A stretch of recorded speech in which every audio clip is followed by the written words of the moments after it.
We are here on Facebook and YouTube and Twitch to talk about the Cowboys defeating the Giants 49-17.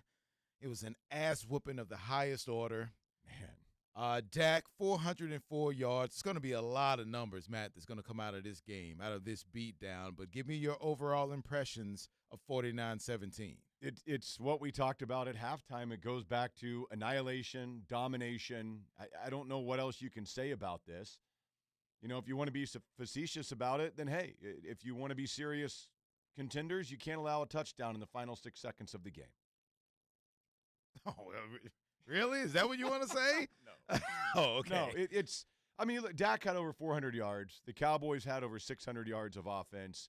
They ran for, 5 yards a play. They had two 150-yard wide receivers. They had, I believe it was 9 plays of 20-plus yards. 8 of those passes, they had the 121-yard run. I don't know what it is about this game that you don't like. I honestly don't know.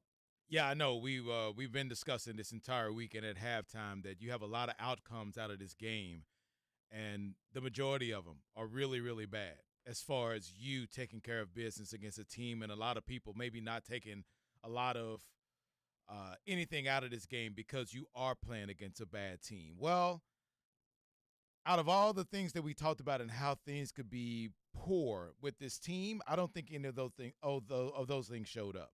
Like, it's what you had to do against a team that was rolling out a rookie quarterback, undrafted quarterback, that was making his first start, and you know you had to go out there and just absolutely destroy him, and you did. Offensively, I don't know how badly you can say anything. There was one bad throw from Dak, maybe a couple, one that resulted in an interception. But the defense, another one that should have been, but they dropped it. And defense had his back. Yeah. And then Cooper Rush came in and threw a pretty bad interception after that, but no one cares about that sequence whatsoever. It's the fact that your quarterback for the 4th game in a row now has looked really damn good. Yes. And your receiver, who as soon as the San Francisco game was over, the game that got destroyed, just went in and said, feature me a little bit more, and I think everything will be okay. And they've done just that. And he's continued his streak of being a menace on the field with 11 catches for 151 yards and a touchdown. CeeDee Lamb is all that. And it is really funny, though, man, how a lot of times when the people around here kind of bitch about something that's happening with the team, and then the team almost always says, hey, you know what? Well, if you want Brandon Cooks involved more, guess what? We're going to do it. And Here just he like is. right from the beginning. And And now he winds up with 10 targets, 9 catches for 173 yards and a touchdown. And you almost kind of throw your hands up and you go, this could have been like this the whole entire year. Yes. But you don't worry about that. It's there now. And this was an overall complete ass whooping the Cowboys laid on the Giants today. Yeah, and you bring up the Brandon Cooks thing, 173 yards. He had played in 7 games this year before that. He had 165 yards receiving in the first 7 games that he had played in. He had more yards receiving today in a single game than he came into combined for the year. And so you see things like that, and you go, man, why haven't you been using Brandon Cooks more if this is what the guy can do? We know what CD can do, and maybe they're making that transition. And this is one thing I think it's really hard for Cowboys fans because you get so frustrated at times. It's about the process of going through the season. And we put so much in each and every week. Like we had talked about on our show this week, what could the Cowboys do? Well, if they don't come out and blow them off the field by 5 touchdowns, it's a failed week. Oh, the Giants are trash. It's a no-win. They did about, I don't know what else you'd ask for. They win by 32 points. And then the flip side of that is, with the Brandon Cooks thing, I think it's interesting because, yes, I've complained about it. We've asked David Moore about it every week when we have him on with the Ranch Report. David Moore doesn't understand why they weren't using Brandon Cooks. And maybe you got to have these games where you kind of understand, okay, we can get him involved. There are some things that we can do. Felt like we saw Rico Dowdle a little bit more frequently. We saw Dowdle and Pollard on the field together a couple of times in this game. So maybe it's just, as weird as it is to think that you're in the 9th game of the season, you're still learning and growing and figuring some things out. And you feel that this offense hasn't reached its full capabilities just yet. And then tonight you see that the couple of instances that they had Dowdle and Pollard on the field at the same time, that excites me a lot because I feel it puts Pollard into a situation where he's pretty familiar with, especially with his run in Memphis. He played receiver mostly in Memphis, and he definitely can do that. But there were a couple of instances early on in this game where Dowdle was the primary running back, and he picked up the blitz really nicely. And I think that was the one question that we had. Okay, to be the number one back, it's not just going out and gaining the yards and scoring touchdowns. It's pass protection. And Zeke did a really good job at that when he was on his squad, on his team, and you just wondered if Pollard can do that. And there were a few instances where he picked up the blitz nicely as Dak was getting the ball down the field. So while you look at his numbers and you still kind of throw your hands up, 15 carries, 55 yards, you say, okay, maybe the running game isn't there even in a game like this, but you feel confident in having that dude on the field in any situation, because if he's going to protect Dak like that, then, hey, man, I want you on the field, because that's probably one of the big questions that I had about the guy. Yeah, and it's interesting, too, because it's so strange. We did this when Zeke was here and Pollard would come in. Well, obviously, Pollard should be the starter. He's more explosive. He gets bigger plays. And now it feels like we're doing that with Dowdle compared to Pollard. And we saw it again today. I mean, 12 for 79 yards for Dowdle. He had the touchdown. And I even commented that one run that he had, it looks like, for whatever reason, and maybe it's the mental thing with Pollard coming off the injury, because sometimes it'll take guys almost a year when they have a big injury like that to mentally truly move past it. I don't know what the case is, but it does feel like Dowdle just has a little something that we're still not seeing from Pollard. He looks like the guy with the burst. He does. And that is kind of weird. Yes, it is. It is. To think with Tony Pollard is the other guy, the second running back, looks like the one with the burst. But, yeah, you'd be hard-pressed to just go out of this game and find anything badly you can say about this Cowboys win. And even with Greg Olsen kind of complaining about them throwing the ball even with Cooper Rush in. That's so ridiculous. I've really always thought that's is. ridiculous. There's 8 minutes left in the game. What do you want him to do, kneel? And if you're going to have your backup offensive line in and your backup quarterback and your backup receivers, well, guess what? We're going to see if we can run some offense. And if they're going to try, that's my whole thing. If the Giants are trying, why should I stop trying just because I'm up? Doesn't make any sense. I've never understood that. If you don't like it, stop them. These are backups that never play. So I've never understood that. But, man, just some of the numbers in this game are so staggering when you look at they had twice as many first downs, 32-16, as the Giants. The yardage in this game is the Cowboys had 640 yards of total offense. The Giants had 172. So that is, 480-ish, something like that, more yards than what they had. Cowboys average 8.3 yards per play. The Giants average 3.1. I mean, it's just so on and so forth down the line. This was a game that was never really a game. I mean, even on the first drive, the Cowboys went right down the field and, of course, ran into, and that's where you started to go, okay, really, this is going to show up again against this Giants team. The red zone? Yeah, the red zone woes that they've had this year. They came in, they were 30th in red zone scoring, touchdown percentage in the NFL. And their goal-to-go offense on that first drive, I didn't like the play calls, a couple of them. We kind of talked about that at halftime. But against a rookie quarterback making his first ever NFL start, if you're not going to score, you pinned him. He had to go 99.5 yards. It was 3 and out real quick, and then you – And 2 plays really close to getting the safety from this defense right there. So I got that part of it. No issues with him going for it on fourth down in that situation. The only issue I have, first and goal at the 4 – you would think that those second and third down calls would maybe be one of those will be a run, because you know that you're going to go for it on fourth down. So, yeah, nitpicking, you didn't like that, but that's the only time in the red zone they were unsuccessful. They wound up 6 or 7 in the red zone today, and I don't think there's a soul out there that can get mad about that. No, and some of the things that we've seen, really it feels like since the San Francisco game. In the last month, and you look at CD's numbers that are just – the guy has, I think, 41 catches for 620 yards in the last 4 games. You look at the numbers for Dak and how good that he's been, over 70% completion with 12 touchdowns and just 2 interceptions in his last 4 games. But one thing that I've noticed a lot with Dak is that he seems to be on the move more in the last month. And some of that is some of the rollouts that he has where they're rolling him out, and he's had some big plays come on, plays of that nature. Saw it again today. And then another thing that we saw, and it was only twice today, but both times that he ran the ball, he ran it perfectly. It was just such well-chosen times to run, the one for the touchdown up the middle, of course. And I don't know if it's more of a concerted effort that he is conscious of, if that's something that they are working on and they want to get him on the move more. That's definitely something I think that's jumped out, and it really seems like that's part of why this offense has kind of kick-started itself in the last month. In a game where they lost a turnover battle, 2-1, you usually don't see someone on the other end of a 49-17 beatdown win the turnover battle 2-1. But Dak threw a pick, Cooper Rush threw a pick. Tommy DeVito was under duress the whole entire game. 14 of 27 for only 86 yards, 2 touchdowns and 1 interception. He was sacked 5 times. They didn't have a chance. And I thought early on they didn't do him any justice as far as the play calling. And okay, I get it. You're at the 1 yard line and you don't want him to do anything stupid. You don't want to give up, a turnover at that particular point. I do get that. But they really truly didn't unleash or take the parachute off of Tommy DeVito until the second half, when it just really didn't matter. When no one this game was already the game decided, was over at halftime. They had 1 first down in the first half. It was 28-0.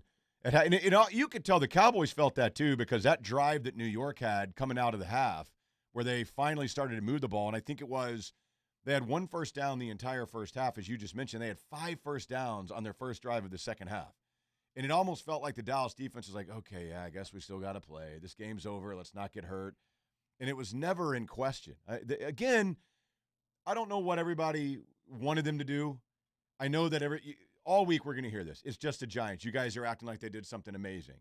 Well, if it's going to be just the Giants, all you can do is play what's on your schedule. And if you're going to have to play the Giants, which you do, well, then go out there and drag them up and down the field and blow them out by 4 touchdowns, and that's what they did. Yeah, have your quarterback not play in the fourth quarter. Right. Have all your other, offensive linemen not play in the fourth quarter. If you want to accomplish some things, even if it's just the Giants, and I get it, I understand, but we talked about the bounce back. And I think we praised this team for bouncing back with a couple of wins after they lost to San Francisco, and I think rightfully so, especially after they got their butts whooped like that. And now you talk about a game against Philly where it came down to the wire and you lost. And now you look at this stretch, which I will still contend, and I know I may be alone in my thinking here, that this is the most important stretch for the Cowboys this season. Yeah. Because they can get some get right in these 4 games right here. And it all started with 1. You take 1 at a time, and you're always afraid that, okay, you can overlook an opponent because of who's on the other side. And I think a lot of people will look at Tommy DeVito and just kind of, oh, man, we're going to kill him. Yeah. And it turned out exactly how everyone thought. But you do have to go out there and make the plays, and the Cowboys defense did. Now you have 1 check mark. Now you have to make sure you keep this going, because your next test is on the road against Carolina, where you're going to be favored on the road by a touchdown. Yeah.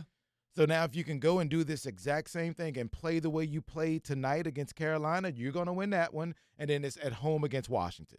It's going to be a little bit tougher. That's Thanksgiving night. They're a better team than those 2 you're going to face, but you just got to keep getting these check marks on the ledger until you can see where you are stacked up against some of these better teams. And right now, again, test quizzes. They failed a couple of tests. Yes. But they have the check marks on all these quizzes, and you can still pass a class if you're passing all these quizzes, and it's just 1 check mark down. I know a lot of people aren't going to put a lot of credence into this one, but you curb stomped the Giants. You did, man. And that's exactly what you were supposed to do against this team. And now you do it again next week. You celebrate this one for another 12 hours or so, and then it's on to make sure you do that exact same thing next week. Yeah, it's encouraging the bounce back. They bounced back really well. They did after like the 49ers a new pair of draws. Bounce back. They bounced back fantastically after the tough loss last Sunday that we watched against Philadelphia, and you come out and you do this. It's a divisional game. It's one of those things when you look at it that encourages you that there's the Brandon Cooks element of this game is extremely encouraging to me, because like you said, you've got this stretch of games. Why not figure out if you can kind of force feed in the ball a little bit? You're going to play weaker defenses that don't have the talent of some of the top-level teams in the conference, and if you can get a little momentum and a little of that repertoire that we saw in training camp that Dak and Cook seem to have, if you can get that back now, then maybe you can develop Cooks into a legitimate second weapon, because CD right now is the best wide receiver in the NFL. He's in an unbelievable stretch right now, a stretch that we wondered with him being the one, could he be a true one? Man. Being the best receiver on your team is one thing.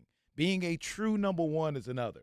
And now you're seeing that He's he incredible. 100% is a true number one. He has the swag with it now. He knows he's open. I love the fact that when he was going down the seam, he just put the hand up. Like now He they knew. have this. Yeah. I'm open. Just throw it up to me, man. I'm going to go get it. And they're just building this confidence, and it does nothing but help this team if you can get some confidence with Cooks.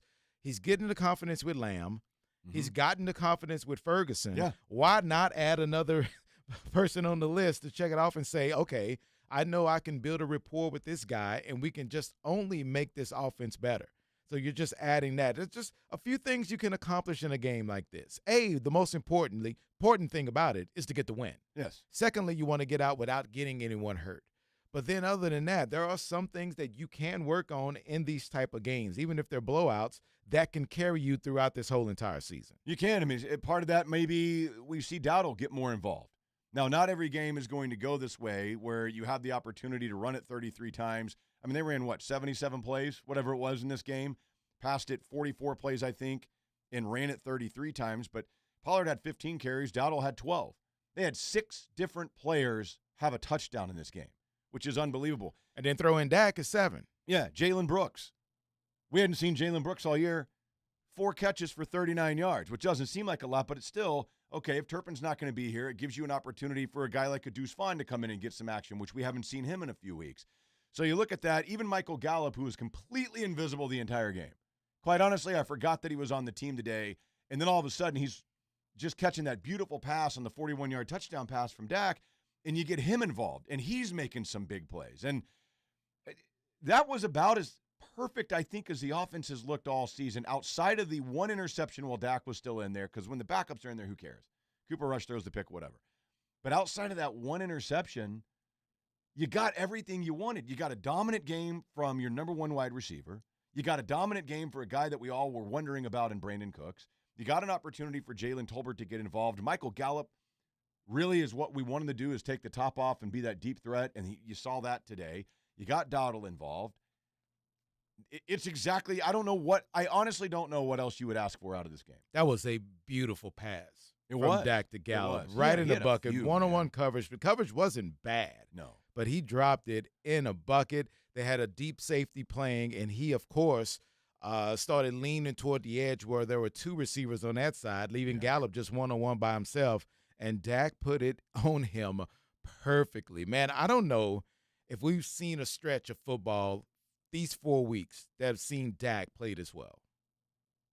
Yeah, I don't know. I mean, I have to go back, and I'm pretty sure we have. 4 successive. He was pretty good early on in his rookie season for a long stretch, but just not almost as dominant as he's been right now. Like, he's playing really well. 26 of 35, 404 yards, 4 touchdowns, 1 pick, and that was in 3 quarters. Yeah. Because he didn't play the 4th quarter at all. So this is seeing him. I don't know. I don't want to get ahead of myself. And I know a lot of people don't. But you can just see how he's getting more comfortable. And it took a while. It took a month in this offense to say, no, this is not where we want to be. It feels like this is not right. We need to make some tweaks in this offense to make it better for our quarterback. And I think I have to give a little credit to the head coach for that also, because I do feel at first he was being just a little bit stubborn about this offense, and this is the way it's going to be run no matter what. Yeah. And then all of a sudden he thought, you know what? It feels like my quarterback is not really comfortable in this offense right now, so I'll be the bigger man. Let's adjust this offense so we can make sure we maximize this thing. And I think you've seen the last 4 weeks that's been the result. Definitely. It goes back to, remember 4 weeks ago we were talking about the lack of explosive plays on this offense. They really weren't throwing it down the field very much. And again, as I mentioned, they had 9 20-plus yard plays today, 8 passes and a 21-yard run from Dowdle. I think last week it was 7 or 8 20-plus yard plays against the Eagles. And we started to see that 4 weeks ago where they started to test it deep a little bit. They started to stretch the field a little bit. And now that is obviously something they want to incorporate. To your point on Dak, over the last 4 games, 101 of 140 passing, over 1,300 passing yards, 12 touchdowns, 2 interceptions, and a 125 passer rating in the last month. And oh, by the way, 19 rushes for 90 yards and 2 rushing touchdowns. So that's 14 total touchdowns with just 2 picks over the last 4 games. It's pretty damn good quarterback play. Yeah, no other stretch has been this memorable from Dak as far as being as dominant as he is right now. And I think you start kind of looking at the season in, games of 4 and just to see how you are and if you've progressed, regressed any, and you just try to get the wheels back. You see San Francisco earlier today get a win after their 3-game losing streak. They had to bye week. They gathered themselves up and said, you know what, we just had a bad quarter. Let's just get ourselves together and start the stretch, and they've done just that. And now the Cowboys seem like they're doing this, especially on the offensive end, that they're getting themselves together and realizing what they have as far as weapons, and they're trying to make sure they utilize these weapons properly. Now, how do you feel about the running game? Because it got going way more than we have seen before. Yeah. But it was 33 carries for 168 yards. They averaged 5 yards a carry as a team. They had one CeeDee Lamb run. That was 14 yards. That was a great play. It was. But Dowdle, 6.6 average. Tony Pollard, 3.7 average. I'm not going to say it's there because of this game. It looked a little bit better. But I probably will say, if you're looking at this tape and you're trying to evaluate this team realistically, even in a game like this, like you still maybe have a tinge of a bit of concern about the running game. Yeah, I would say so, because when you look at what Pollard did, 15 for 55, well, one of those was a 15-yard run. So if you subtract the 15-yard run, it's 14 for 40, and it's right back to kind of a lot of what we see from him is those 1-yard, 2-yard runs, it feels like. The numbers were kind of skewed a little bit because Dowdle had the 21-yard run. Dowdle was fantastic, I thought. And that's why maybe they're trying to get him more involved. I think that he can do something that perhaps that Tony Pollard just doesn't have this year. I don't know. We've seen them trying to get CD a run or two a game.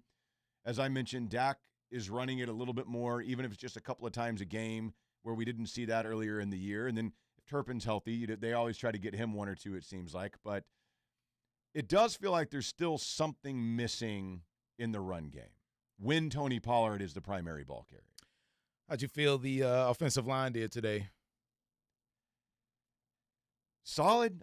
Again, it's hard to really complain. I mean, Tyron had the hold, and there were a couple of times where it looked like he might have got away with something. Thibodeau is a good pass rusher. But again, it's like we're going to say, and like everybody probably watching this is thinking, it's like, yeah, but it was the Giants. Okay, so the line was good, and they ran it better than they have. It was the Giants. What do they really have? Well, they have nothing. They suck. They're 2-8. They do suck. They're really bad. We can take calls, right, Joe? All right. We can do whatever we want. 972-708-4313. The number is right next to us. 972-708-4313. This way? It's that way. See if you can point to it. Nope, other way. God. There you go. That's right. All right. So if you want to line them up and talk to us, 972-708-4313. The Cowboys just take care of business. They defeat the Giants 49-17. It was a runaway from the very beginning, 28-0 at halftime. And that's kind of how I really, truly want to judge this game, because second half, this thing is over. It's 28-0. Yeah. They're just trying to get out of that without getting anyone hurt. But when you look at those halftime numbers, you can really, truly see how dominant this game was for the Cowboys. Oh my God, dude. Like, it was insane. 20 first downs to 1.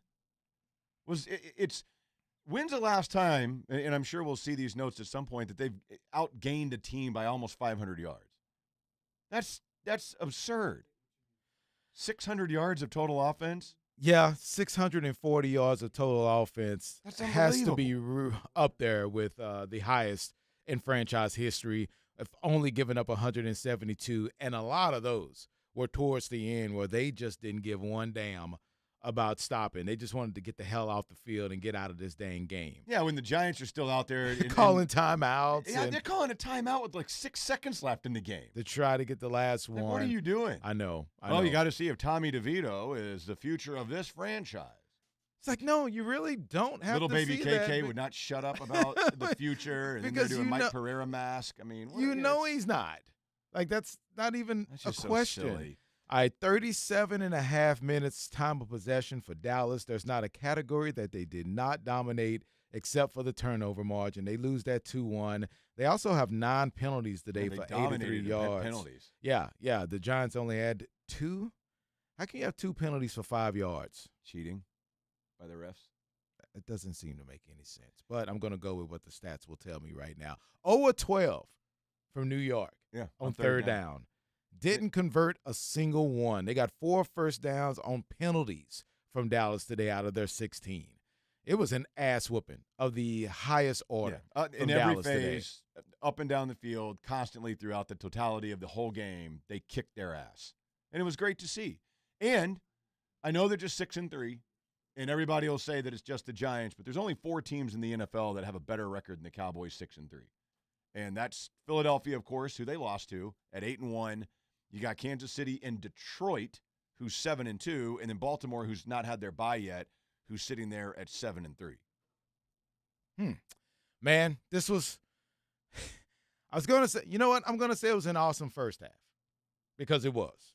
Because you do get the fact that, okay, they're dominating, and then in the second half you just want it over with as far as – and making sure you're crossing your fingers that no one gets hurt. And I know a lot of times a lot of people have issues with – them leaving guys in way too long. They took Dak out at the very appropriate time. They wanted to get CeeDee Lamb that record as far as being the first player in NFL history with 10-plus receptions and 150-plus yards in 3 straight games. They got him that with those first 2 Cooper Rush passes and then got him the hell out of there. They got Tyron and Zach and Biotish the hell out of the game. So just a lot of things that went well for Dallas. It looks like the only person that looked like they had some sort of injury was Jordan Lewis toward the end. He kind of pointed at his shoulder trying to make a tackle, but then that was about it.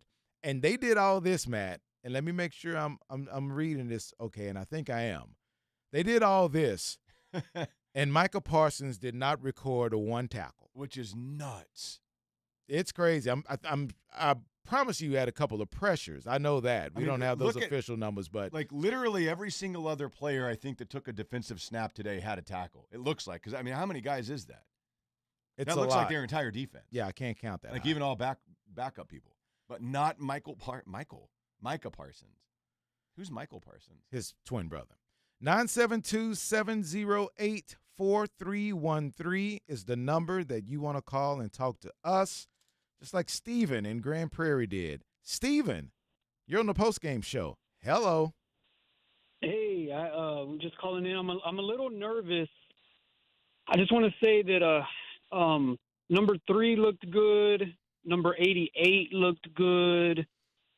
Number 11, I don't really know what he was doing today. Number 9, he's good. You want to throw out another number? Anyone else? Yes. I thought number 17 was pretty good. I was a big fan of number 4. I thought 5, we only saw him a couple of times, but I thought 5 was good. Okay. Hakeem in Frisco, you're on the postgame show. Don't they know that that's played out like 10, 12 years ago, Donovan? I'm just saying. That's one of the most played out bits I've ever heard of in my life, but I digress. Good evening, gentlemen. Matt, be very careful about that black and gold that's right next to you. It's real ice cold, so be very careful. And Donovan, if Matt wants to, we can put him online and see if he can cross our data. I'll do it in a heartbeat. I can't. Don't worry. I got you, Donovan. Yeah. Hey guys, I thought. I mean, you all have said it. Have pretty much said. I thought Dak had a magnificent game. He's in a really great stretch right now. He's on a roll. Would love to have seen Tony Pollard to get going a little bit more, but it is what it is. And what you were saying about Micah, I looked at the stats myself. I was kind of surprised as well. So nothing to be concerned about. I mean, just an overall great win. We did what we were supposed to do. We play scrubs, you blow them out. Question to you guys is this. Like you all have said it all about tonight's game, but I do want to get your thoughts on some of the draft picks. Mozzie did have 3 tackles. I think he had a tackle for loss today. Schoonmaker, I hated that drop that he had. So I wanted to get you all's thoughts on just on our draft picks this year, Mozzie and Schoonmaker, and just if we had to if the draft was today, who we pick, what position player we pick in the draft. So that's what I got. Thanks, guys. Yeah, I will say I think I noticed Mozzie a couple of plays today, maybe for the first time, not all year, but it feels like in a long time. Like he was back there a little bit. Yep. Mozzie was the one that hurt Thomas, right? Wasn't he in the he game rolled when over he rolled on up on Thomas's Thomas? leg. Yeah.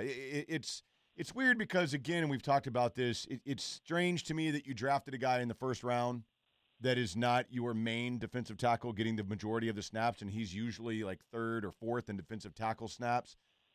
Maybe he's not where they thought he would be in his development. I think that's pretty obvious because you draft guys in the first round to be the main guy. Schoonmaker, that's what's crazy. Ferguson is obviously the tight end of choice. Schoonmaker, he had a nice block at one point, dropped an open pass at one point. Those are the only two things I remember from him. And it's really incomplete. Like they haven't had any contributions really, these draft picks. But No. it feels like it's not hurting the team as of yet. Like if they were really lacking at the defensive tackle position and you drafted this guy and he's still not getting any opportunities, that's one thing. But the guys that are playing feel like they are, you know what, that's the reason why he's not on the field is because these other guys are stepping up and making some really big plays. Right. So I think they're lucky, especially the tight end position. But Schoonmaker, that's felt like a position of need, especially when you lost Schultz. And now Ferguson has stepped up, so he can be truly complimentary. But I just really don't even see any one of these guys making any huge contributions this entire year. No, I mean, flat out, the best rookie on this team is Brandon Aubrey. Yes. And the kicker, and he was undrafted, as we all know. And I don't know that it's particularly close. And after today, Jalen Brooks had 4 catches for, 39 yards. Is that the second best rookie performance we've seen this year? I'm going to say yes. Seriously, I don't know what else it would be. It's been a weird draft class because, of course, Overshown got injured, and Fehoko hasn't even been active at all this year, despite the fact that, it was a blinking light was going off in the draft. We couldn't believe this guy is here in the 4th round. So, yeah, it is kind of strange because we've become more accustomed, I think, in recent years to more picks from the draft class making impacts as rookies. And the fact that the kicker who was undrafted is your best rookie, it kind of says something about this draft class, at least, 9 games in. 49-17. The Cowboys destroy the Giants. We're on the postgame show here on our digital platforms of Twitch and Facebook and YouTube. Happy you're joining us. Yes. That number is 972-708-4313. That's the number if you want to join us. About 49-17. And it's just a weird game to evaluate because, again, A lot of them have been. I know they really have because we've only had 2 really close games So out of the odd. 9, and the Chargers game and the Eagles game. But other than that, the Cowboys are blowing someone out or just getting their butts beat in. Arizona, it seemed like for a little bit they were in that game, but then it kind of got out of hand in the second half. Yeah. But this one is, again, showing their dominance at home against a bad team. And I don't know what else you can even think of when you ask a team, okay, they're down to their 3rd string quarterback who was undrafted that has pretty much nothing in the tank. You're at home, you're undefeated. What are you supposed to do? And your answer is run them off the field. Yeah. And that's exactly what happened. And then you're still going to get the, hey, you still have a lot of things to prove, which is true. But, again, I am going to keep going back to these set of 4 games are so big for Dallas because you can't let up. And you know that this team has no looking ahead of them in them. Because if there's any – well, I guess, you know what? Maybe it helped that the next opponent is a bad one in Carolina and not a huge game. Because if they had a huge game ahead of them, maybe you can think about overlooking the Giants and just saying, all right, you know what? We'll have our sights set on so-and-so coming up next week. And they didn't do that.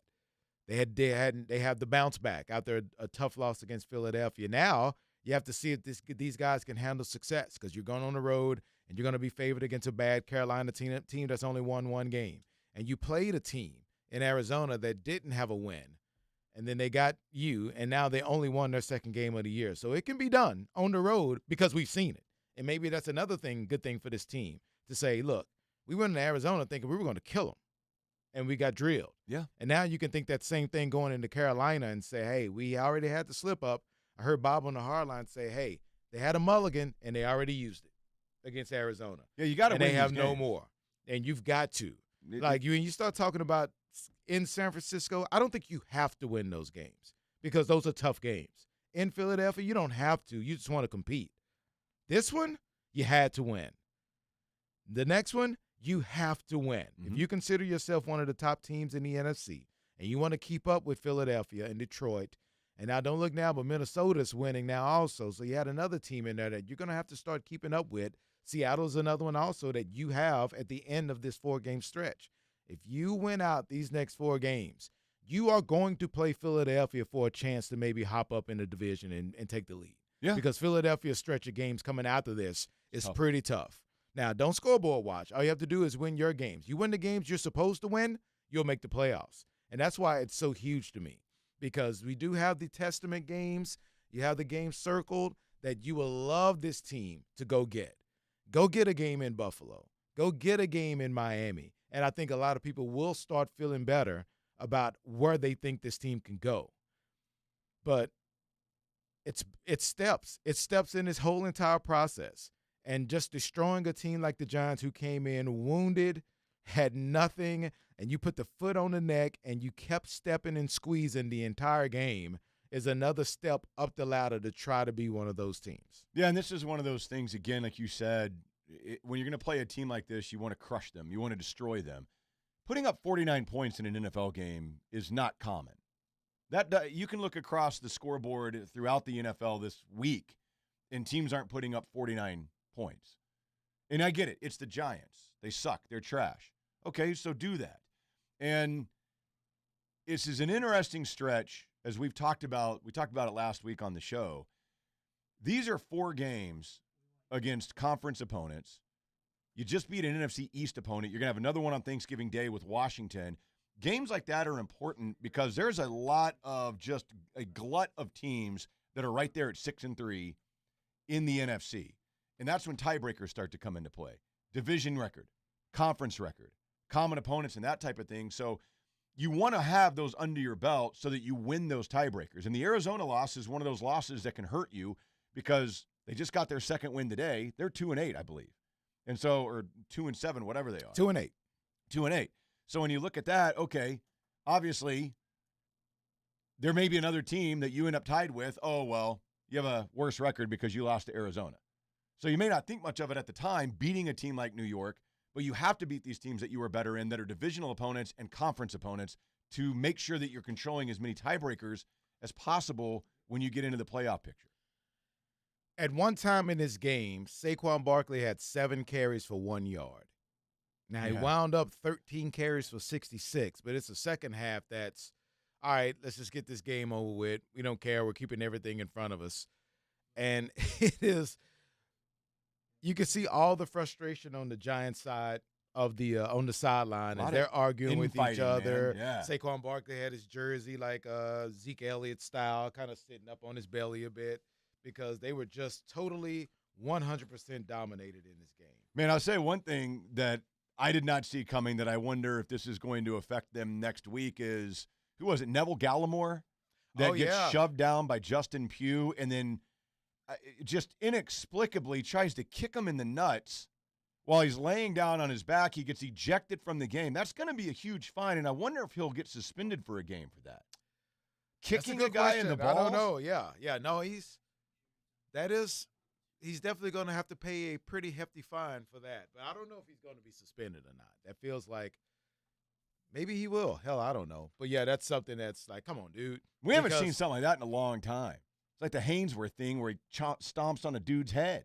Now, that obviously that was a cowboy too, right? Yeah, that was a little bit more egregious when you stomp on a guy's head. But kicking a dude in the balls, I'll be curious to see what happens out of that. I thought that was a little absurd. You need a plug? I do. All right. I do. Let's get down to the plug. Yeah, okay. Yeah, put it over there. All right. Thank you. You're welcome. Let's go to Adam in Fort Worth. Adam, you're on the post-game show. Hey, guys. Hello, Adam. Hi. Yeah, I just, y'all were talking about well, nobody's going to care. It's just the Giants. And, of course, that's ridiculous. I just feel like the score indicates that's what a good team does to a bad team at home. Yeah. You finish them off. Yeah. The only thing they didn't get was a pick six, pretty much. But also, just my only disappointment kind of was the penalties. I wish they would eliminate this hole in my heart every time I watch the Cowboys play, and there's a flag, and I just know that it's against us. And even against an undisciplined team like the Giants, it's the same thing. I don't know what the numbers were, but it felt like that it was overwhelmingly the Cowboys being undisciplined again. They lost the penalty battle 9-2. 9 penalties for Dallas for 83 yards. And I'm trying to remember. I know there was a hold on Tyron. Yeah, you had a couple of defensive holding calls late in the game. Yep. That extended plays that had already gone for first downs. They basically just added on 5. And that's where you're playing a lot of your backups. Yeah. As they got some of those. I was trying to remember at halftime. I think they only had one or two at halftime. Yeah, it got the second half. I mean, the game was over. Both the teams knew the game was over. I thought it was pretty obvious. They only outscored them 21-17 in the second half. But you look at that, a lot of that was late in the fourth quarter where the Giants were still – and I don't know how mentally, when you know the game is over and you've won, you can't force yourself to compete at the same level that you're going to if it's 28-23 and you're trying to drive down the field to win the game. Like, it's impossible. You can't replicate that human emotion. You know what? They had 3 of those penalties in the first New York Giant drive, the second drive of the second half. Yeah. Because the first drive, they went 3 and out. Second drive, they went 7 plays, 91 yards. They had a holding on Odigizua. They had penalties that offset on that next one because it was Jordan Lewis and Hodgkins for the pass interference, and then another holding on Jordan Lewis that got him down the field. And then the leverage penalty. They had 2 leverage penalties. Yeah, that's right. Yeah, the leverage. Yeah, on the extra point. So I get it because some of the penalties they continue to take every week, you just kind of boneheaded.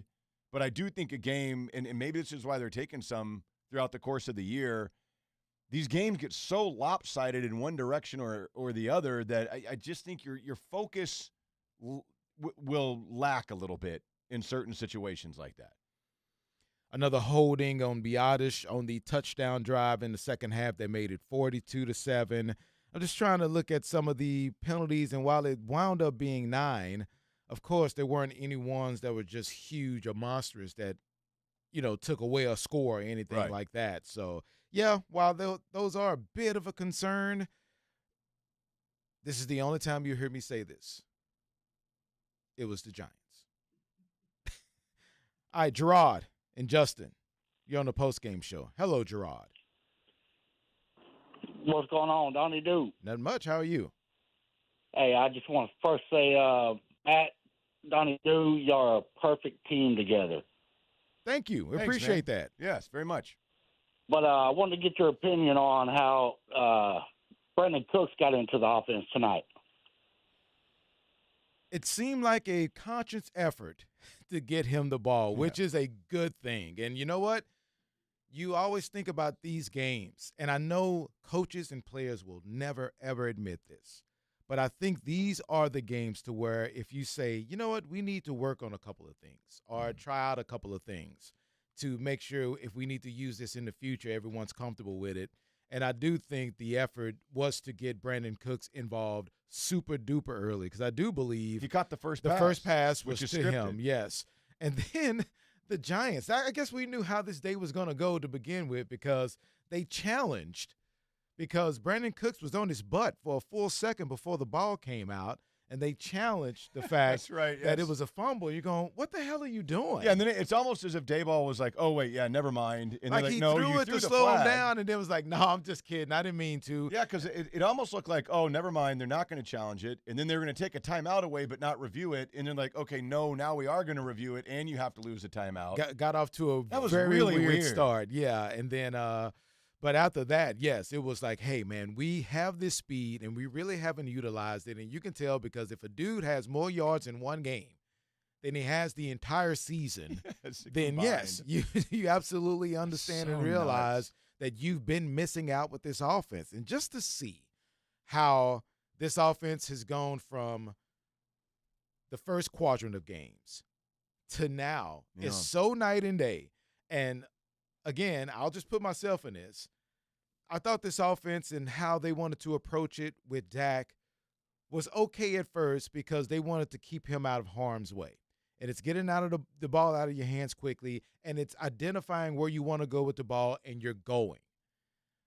And then while it was boring and it didn't get the ball down the field, I did feel that it was kind of effective early for what you wanted him to do. And the one big thing was cut down on the mistakes and the turnovers. And now after you accomplish that, it's like, okay, we need a little bit more.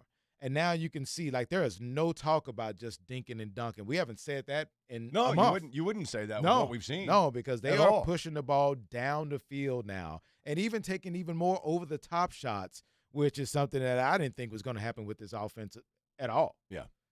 Taking those deep shots like that. So, yeah, it's getting better, and that's what you want to see. They didn't have any preseason work, and now it seems like they worked out the kinks early on the first month of this offense, while they did bank a couple of wins while still working it out.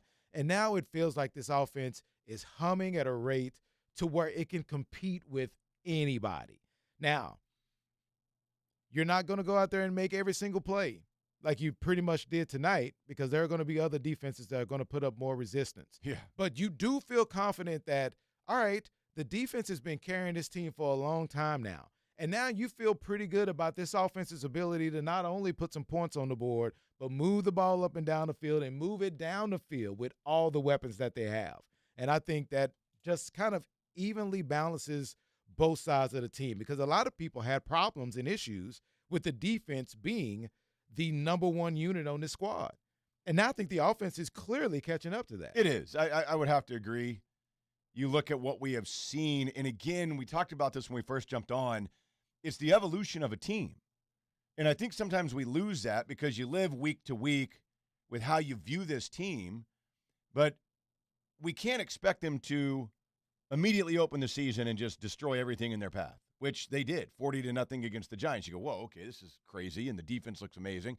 Then you get your ass kicked a month ago in San Francisco, and we kind of talked about it. It's frustrating because you want to weigh yourself against the best, but then San Francisco loses 3 games and then had their bye and obviously came back and had worked on some things and righted a little bit, going cross-country and winning big today on the East Coast against Jacksonville.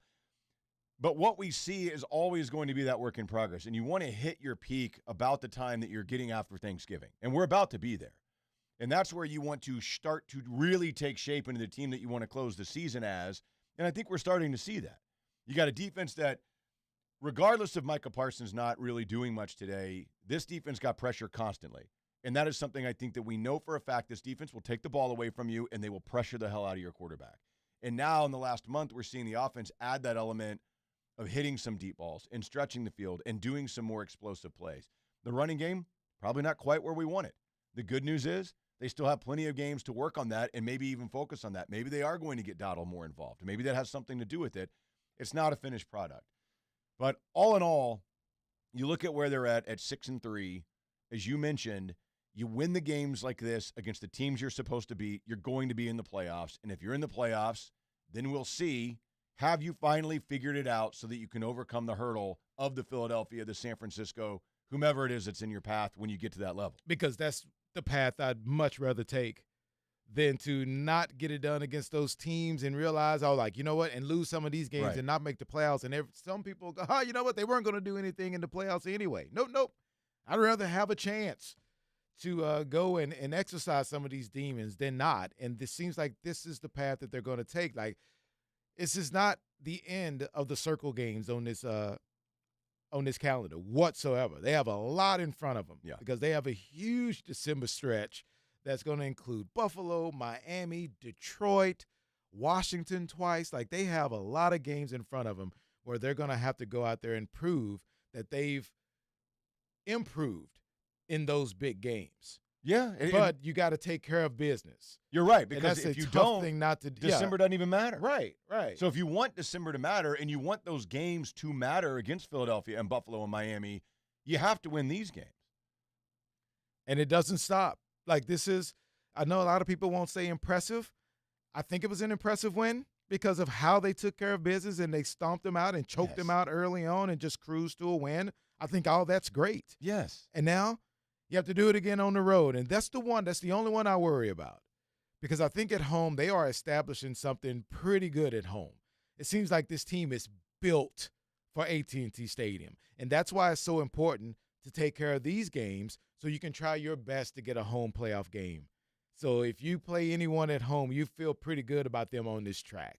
That's why these are huge. Man. But it's step one. It's just, I don't know. Carolina's just so bad. I know. I mean, they're just as bad as Arizona, or they may be worse than the Giants. I have PTSD. I mean, give me Bryce Young, of course, over DeVito. About Arizona going into that game where everyone thought Dallas was going to destroy them because they suck. And they do as a team. And you still, you still got the L. So that's the one outside of AT&T Stadium that worries me a bit.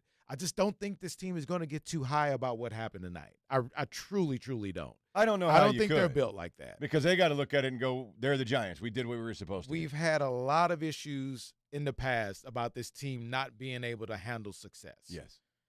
And even this win doesn't feel like quote-unquote success. It felt like a necessity that you had to have. That was taking care of business. That wasn't one of those wins where you didn't expect to get it and you got it and you're feeling good about yourself.